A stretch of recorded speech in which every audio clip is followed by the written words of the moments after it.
Horrible monster. രചന ആശാദേവി. അവതരണം സാലിം കരുളായി. മുറിയിൽ തന്നെ ചടഞ്ഞിരുന്ന ചന്തുവാകം മടുത്തിരുന്നു. രാത്രിയായിട്ടും അവൾക്ക് ഉറക്കം വന്നില്ല. കുറേയൊക്കെ ആലോചിച്ച് കൂട്ടി അവൾ അങ്ങനെ ഇരുന്ന് സമയം കളഞ്ഞു. സൂര്യ പിന്നീട് അവളുടെ അടുത്തേക്ക് ശല്യം ചെയ്യാൻ വന്നിരുന്നില്ല. അവൻ്റെ പുതിയ ഭാവങ്ങളോട് അവൾക്ക് അത്രയും ഭയം തോന്നിയത് കൊണ്ട് തന്നെ അവൾ അവനൊട്ടും അന്വേഷിച്ചിട്ടില്ല. സമയം പിന്നെയും കടന്നുപോയി. രാത്രി 11 മണി കഴിഞ്ഞതും സൂര്യ റൂമിലേക്ക് വന്നു. ചന്തു ഉറങ്ങിക്കാണെന്ന് കരുതിയാണ് അവൻ വന്നത്. ഉറങ്ങാതെ ബെഡിൽ തന്നെ ചടഞ്ഞു കൂടിയിരിക്കുന്നവളെ കണ്ട് അവൻ അവൾക്കടുത്തേക്ക് ചുവട് വെച്ചു. തനിക്കടുത്തേക്ക് നടക്കുന്ന സൂര്യയെ കണ്ട് ചന്തുവാക്ക് ഭയന്ന് വിറച്ചു. അവൾ വേഗം ബെഡിലേക്ക് കിടന്നുകൊണ്ട് ഉറങ്ങിയതുപോലെ അഭിനയിച്ചു. അവളുടെ കാട്ടിക്കൂട്ടലിൽ കണ്ട് സൂര്യ നേരത്തൊരു പുഞ്ചിരിയോട് അവളെ ഒന്ന് നോക്കിയിട്ട് ഫ്രഷ് ആകാനായി പോയി. അവൻ ബാത്റൂമിൻ്റെ ഡോറടക്കുന്ന ശബ്ദം കേട്ടതും ചന്തു തലവഴി പുതുപ്പെടുത്ത് മൂടി. കണ്ണുകൾ രണ്ടും മുറുക്കി അടച്ചുകൊണ്ട് അവൾ കാതിന് വട്ടം പിടിച്ചു. ഓരോ കുഞ്ഞു ശബ്ദം പോലും അവൾ അത്രമേൽ ശ്രദ്ധയോടെ കാതോർത്തു. ബാത്റൂമിൻ്റെ ഡോർ ഓപ്പൺ ആകുന്ന ശബ്ദം കേട്ടതും അവൾ ചെറുതായി വിറച്ചു തുടങ്ങി. കുളി കഴിഞ്ഞ് ഡ്രസ്സൊക്കെ മാറ്റിയ സൂര്യ മറ്റൊന്നും ചിന്തിക്കാതെ നേരെ ചന്തുവിൻ്റെ അടുത്ത് വന്ന് കിടന്നു. അവൻ തനിക്കടുത്താണ് കിടക്കുന്നതെന്ന് അറിഞ്ഞ ചന്തു ബെഡിൻ്റെ ഒരു വശത്തേക്ക് കൂടുതൽ ചുരുങ്ങി കിടന്നു. ലൈറ്റ് കൂടി ഓഫായതും ചന്തു ശ്വാസം പോലും വിടാതെ കുറച്ച് സമയം അനങ്ങാതെ കിടന്നു.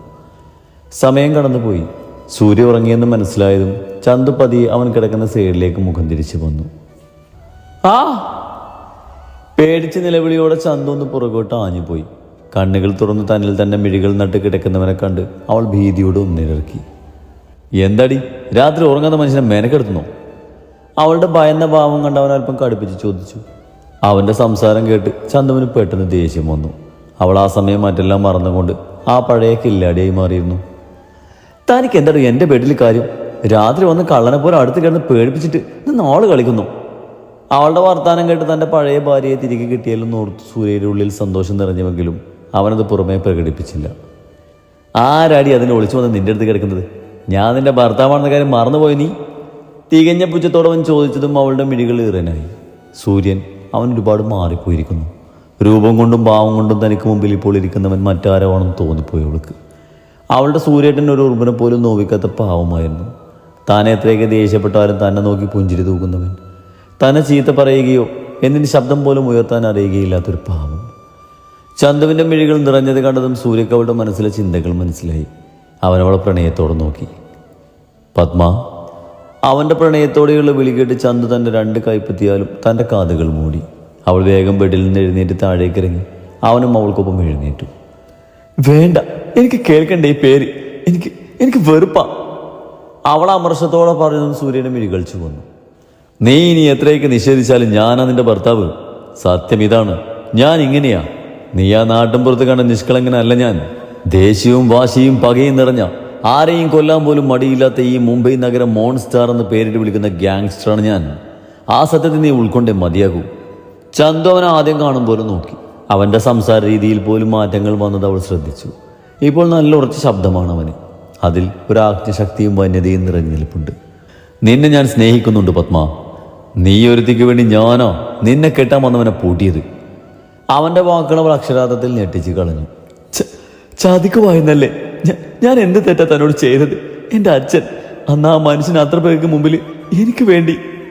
എല്ലാവർക്കും മുമ്പിലും കല്യാണ വേദിയിൽ കുറ്റവാളിയെ പോലെ തലകുണിച്ചിരുന്ന തൻ്റെ അച്ഛൻ്റെ മുഖം ഓർക്കെ അവളുടെ വാക്കുകൾ പോലും വിടറി.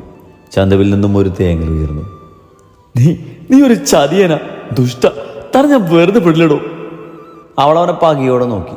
അവളുടെ നോട്ടവും വാക്കുമെല്ലാം അവനിൽ ദേഷ്യം നിറച്ചു. നിർത്തടി പുന്നാര മോളെ. നീ ഇനിയൊരു അക്ഷരം മിണ്ടിയോ? അടിച്ച് നിന്റെ പല്ല് താഴെയിടും ഞാൻ. സൂര്യയുടെ അലർച്ചയിൽ അവൾ ഒന്നാകെ വെട്ടിവിറച്ചു പോയി. ദേഷ്യം കൊണ്ട് വലിഞ്ഞു മുറുകി ചുവന്ന മുഖവുമായി നിൽക്കുന്നവനെ കണ്ട് അവളുടെ ഉള്ളിൽ ഭീതി നിറഞ്ഞു.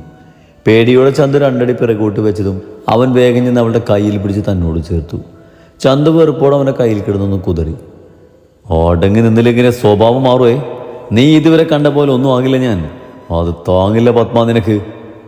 അവൻ്റെ ഭീഷണി കലർന്ന വാക്കുകൾ അവൾ ആകെ വിറപ്പിച്ച് കളഞ്ഞു. ചന്തുവിൻ്റെ മിഴികൾ കലങ്ങി. അവൾ ഭയത്തോടെ സൂര്യയെ നോക്കി. അവൾക്കുള്ളിൽ വല്ലാത്ത വീർപ്പുമുട്ടൽ അനുഭവപ്പെട്ടു, തൊണ്ടയൊക്കെ ഉണങ്ങിയതുപോലെ. പത്മ, ഞാൻ ആ നാട്ടിലേക്ക് വന്നത് ഒരിക്കലും നിന്നെ കാണാൻ വേണ്ടിയോ നിന്നെ ലക്ഷ്യം വെച്ചോ ഒന്നുമല്ല. സത്യത്തിൽ ആ അമ്പലക്കുളത്തിൽ വെച്ച് നിന്നെ കാണുന്ന നിമിഷം വരെ നീ ആരെന്ന് പോലും എനിക്കറിയില്ലായിരുന്നു. സൂര്യയുടെ മുഖത്ത് ചെറിയൊരു ചിരി സ്ഥാനം പിടിച്ചു. നീ എൻ്റെ പ്രാണനായി മാറിയത് എപ്പോഴാണെന്ന് എനിക്കറിയില്ല. എനിക്ക് ഈ ലോകത്തിലെ ഏറ്റവും വലുത് എൻ്റെ കുടുംബമായിരുന്നു. അവരോടൊപ്പമുള്ള നിമിഷങ്ങളാണ് ഈ ഭൂമിയിൽ ഞാൻ ഏറെ കൊതിക്കുന്നതും ഇഷ്ടപ്പെടുന്നതുമായ സമയം. സൂര്യ പറഞ്ഞു തുടങ്ങി അവളെ അവൻ സ്വന്തമാക്കിയത് എങ്ങനെയാണെന്ന്. ആ സമയം ചന്തവും ശ്രദ്ധയോടെ അവനെ കേട്ടിരുന്നുവെങ്കിലും അവൾക്ക് പെടുന്ന തലക്കും മന്ദത പോലെ തോന്നി. കണ്ണുകൾ ചിമ്മിക്കൊണ്ട് അവൾ അവനെ നോക്കി. അവൻ പറയുന്നതൊന്നും സത്യത്തിൽ അവൾ കേൾക്കുന്നുണ്ടായിരുന്നില്ല. അവൾക്ക് അത്രയും അസ്വസ്ഥത തോന്നുന്നുണ്ടായിരുന്നു.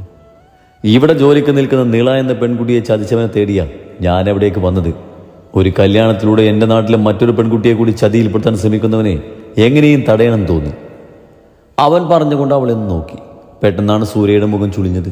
ചന്തു ഒരുമാതിരി വാടി തളർന്നാണ് നിൽപ്പ്. അവൻ എന്തെങ്കിലും ചോദിക്കും മുമ്പേ അവൾ നിലത്തേക്ക് തളർന്ന് വീഴാൻ തുടങ്ങി. സൂര്യ വേഗം വന്ന് അവളെ കയ്യിൽ താങ്ങി. അവൻ്റെ ഉള്ളിൽ വല്ലാത്തൊരു ഭയം നിറഞ്ഞു. ആ കില്ലാടിപ്പെണ്ണ് അവൻ്റെ മനസ്സിൽ അത്രയും ആഴത്തിൽ പതിഞ്ഞിരുന്നു. പത്മ! അവനവളെ തട്ടി വിളിച്ചിട്ടും അവളിൽ നിന്ന് അനക്കമൊന്നും വരാത്തതും അവനിലാകെ പേടിയായി. അവൻ വേഗം അവളെ എടുത്ത് ബെഡിൽ കിടത്തി. ബെഡിൽ മുഖമമർത്തി പൊട്ടിക്കറിയുന്ന ഹിമയെ കണ്ട് ദേവിൻ്റെ നെഞ്ചു പിടഞ്ഞു. അവളെ തനിക്ക് മുമ്പിലിട്ട് വഴക്ക് പറഞ്ഞിട്ടും ഒന്നും ചെയ്യാൻ പറ്റിയില്ല. അവനവളുടെ വീട്ടുകാരുടെ കടുത്ത അമർഷം തോന്നി. അവർക്ക് വേണ്ടിയല്ലേ ഈ പെണ്ണ് സ്വന്തം വ്യക്തിത്വം പോലും തനിക്ക് മുമ്പിൽ പണയം വെച്ചത്. ഇപ്പം തൻ്റെ കുഞ്ഞിന് വേണ്ടി സ്വന്തം ജീവനും പണയപ്പെടുത്തിക്കൊണ്ട് തന്നെ പോലും തോൽപ്പിച്ച് കളഞ്ഞിരിക്കുന്നു. അറിയാതെ എപ്പോഴൊക്കെയോ നെഞ്ചിൽ കയറിയിരുന്നു ഈ ഒരു പൊളി. വേണ്ട, എനിക്ക് ഈ കുഞ്ഞിനേക്കാൾ എനിക്ക് വലുത് എൻ്റെ പെണ്ണ് തന്നെയാ. രക്ഷിക്കണം പൊളി. ഒറ്റയ്ക്ക് ഇങ്ങനെ നേറിയില്ലാതാവാൻ ഞാൻ നിന്നെ അനുവദിക്കില്ല ഹിമ. മനസ്സിൽ ഉറപ്പോടെ അവൻ പറഞ്ഞു. ഹിമ, ഒന്ന് മതിയാക്ക്. ആർക്കു വേണ്ടിയാ നീ ഇങ്ങനെ? അവളുടെ കരച്ചിൽ അടങ്ങുന്നത് കണ്ടതും അവനിൽ അല്പം ഭയം നിറഞ്ഞു. അവൻ്റെ ശാസന കേട്ടിട്ടും അവളൊന്നും മിണ്ടിയില്ല. ഹിമ, ദേ നോക്കി, അവർക്ക് വേണ്ടിയല്ലേ നീ ത്യാഗം ചെയ്തത്. ഒരിക്കലും അവർ നിന്നെ മനസ്സിലാക്കും. പ്ലീസ് ഈ കരച്ചിലൊന്ന് നിർത്ത്, ഇല്ലെങ്കിൽ നിനക്ക് വയ്യാതാകും. അവൻ അവൾ ഒരുവിധം പറഞ്ഞ് സമാധാനിപ്പിക്കാൻ ശ്രമിച്ചു. അവളുടെ മനസ്സിൽ സ്വയം പുച്ഛം തോന്നി. അവൻ്റെ കുഞ്ഞിനോടുള്ള അവൻ്റെ കരുതലായിട്ടാണ് അവൾക്ക് അവൻ്റെ ആശങ്ക തോന്നിയത്. ആർക്കും വേണ്ടാത്ത നശിച്ച ജന്മമെന്ന് അവൾ സ്വയം വിധിയെഴുതി. തൻ്റെ ദേവേട്ടനെങ്കിലും തന്നിലൂടെ താൻ പ്രസവിക്കുന്ന കുഞ്ഞിലൂടെ സന്തോഷിക്കട്ടെ എന്ന് അവൾ കരുതി. പക്ഷേ അവൾ അറിഞ്ഞില്ല അവളുടെ ദേവേട്ടൻ്റെ മനസ്സ് നിറയെ അവളൊരുത്തി മാത്രമായിരുന്നെന്ന്. നിളപേടിയോടെ ഹീരയെ നോക്കി. അവളുടെ മിഴികൾ നിറഞ്ഞു തൂവി. ചന്തുവിന് കൊടുക്കാനുള്ള ജ്യൂസും കൊണ്ട് വരുമ്പോഴാണ് അവൾ ഹീരയുമായി അറിയാതെ കൂട്ടിമുട്ടിയത്. നിനക്കെന്താടി കണ്ണ് കണ്ടൂടെ? ഹീര അവൾക്ക് നേരെ അലറി. നിളക്ക് പേടി കാരണം ഒരു സോറി പറയാൻ പോലും നാവ് പൊങ്ങിയില്ല. അവളുടെ പേടി തന്നെയാണ് ഹീരയെ കൂടുതൽ രോഷം കൊള്ളിക്കുന്നത്. എന്താ ഇവിടെ? രണ്ടിൻ്റെയും നിൽപ്പ് കണ്ട് അതത്ര പന്തിയല്ലെന്ന് തോന്നിയതും സായി അവർക്കടിയിലേക്ക് വന്നു. അവനെ കൂടെ കണ്ടതും നില പിറക്കാൻ തുടങ്ങി. ദേഷ്യം വന്നാൽ അവർ തന്നെ കൊന്നു കളഞ്ഞാലെന്നൊരു ഭയം ആ പൊട്ടിപ്പണിന് വന്ന് പൊതിഞ്ഞു. സായി! പെട്ടെന്നാണ് അവരെ ഞെട്ടിച്ചുകൊണ്ട് പൃഥ്വിയുടെ ശബ്ദം ആ പാലസിലാകെ ഉയർന്നത്. പൃഥ്വിയുടെ വിളി കേട്ട് ഹീര സായും വേഗം അവൻ്റെ മുറിയിലേക്ക് ഓടി. അവരുടെ ഗാർഡ്സ് എല്ലാം വേഗം മലയിട്ടായി. മുറിയിലേക്ക് ചെന്നവർ കണ്ടത് പൃഥ്വി വെപ്രാളത്തോടെ തട്ട് തലോടുന്ന ചന്തുവിനെയാണ്. അവളാകെ വാടിത്തളർന്നാണ് ബെഡിൽ കിടക്കുന്നത്. എന്താടാ, എന്തു പറ്റി? സായി അവനോട് കാര്യം തിരക്കി. അറിയില്ല, നീ വേഗം ഡോക്ടറെ വിളിക്ക്, എനിക്ക് പേടിയാകുന്നു എൻ്റെ പത്മ. സൂര്യ സങ്കടത്തോടെ പറഞ്ഞു. അവൻ്റെ മാറ്റം അവരിരുവരും ഞെട്ടലോടെയാണ് നോക്കിയത്. മുംബൈ നഗരം തന്നെ വിറപ്പിച്ച് നിർത്തുന്ന വൺ ആൻഡ് ഓൺലി മോൺസ്റ്റർ, രക്തം കണ്ട് അറപ്പ് മാറിയവൻ, ദി ഡാഷിംഗ് ക്രിമിനൽ പൃഥ്വി. അവനാണ് ഇന്ന് ഈ പെണ്ണിന് വേണ്ടി അവർക്ക് മുമ്പിൽ നിന്ന് സങ്കടപ്പെടുന്നത്. ഹീര വേഗം ഫോണെടുത്ത് ഡോക്ടറെ വിളിച്ചു. കല്ലുവാകെ അവശയായി. അവളുടെ കുഞ്ഞു ശരീരത്തിന് ആ ഗർഭം താങ്ങാനുള്ള ശക്തിയൊന്നും ഉണ്ടായിരുന്നില്ല. ജിത്തുവാകെ തലക്ക് തീ പിടിച്ചതുപോലെയാണ് നടക്കുന്നത്. അബോർഷൻ നടക്കില്ലെന്ന് ഉറപ്പായതും അവൻ്റെ പ്ലാനുകളൊക്കെ തകർന്നിരുന്നു. സീതി അറിയാതെ തൻ്റെ ഓരോ നിമിഷങ്ങളും മുന്നോട്ട് തള്ളി നീക്കാൻ കല്ല് പാടുപെട്ടു. ഒരാളെങ്കിലും അവൾക്ക് തുണയുണ്ടായിരുന്നുവെങ്കിൽ, അവളുടെ മനസ്സറിയാൻ ശ്രമിച്ചിരുന്നുവെങ്കിൽ അവൾക്ക് നീതി ലഭിച്ചേനെ. പതിവ് പോലെ കല്ലൊരുങ്ങി സ്കൂളിലേക്ക് പോയി. ആ നാട്ടിലെ ഗവൺമെൻറ് സ്കൂളിലാണ് കല്ല് പഠിക്കുന്നത്. ക്ലാസ്സിൽ അലസമായി മറ്റെന്തോ ചിന്തിച്ചു കൂട്ടിയിരിക്കുന്നവളെ അവിടെ ക്ലാസ് ടീച്ചർ ജയന്തി ശ്രദ്ധിക്കുന്നുണ്ടായിരുന്നു. ബ്രേക്ക് സമയമായപ്പോൾ മറ്റു കുട്ടികൾ പുറത്തൊക്കെ ചുറ്റി നടന്നു. കല്ല് ബാഗിൽ തലവെച്ച് കിടന്നു. ആ സമയമാണ് അവളുടെ കൂടെ പഠിക്കുന്നൊരു കുട്ടി വന്ന് കല്ലുവിനെ ടീച്ചർ വിളിക്കുന്നെന്ന് പറഞ്ഞത്. പേടിയോടെ കല്ല് സ്റ്റാഫ് റൂമിലേക്ക് നടന്നു.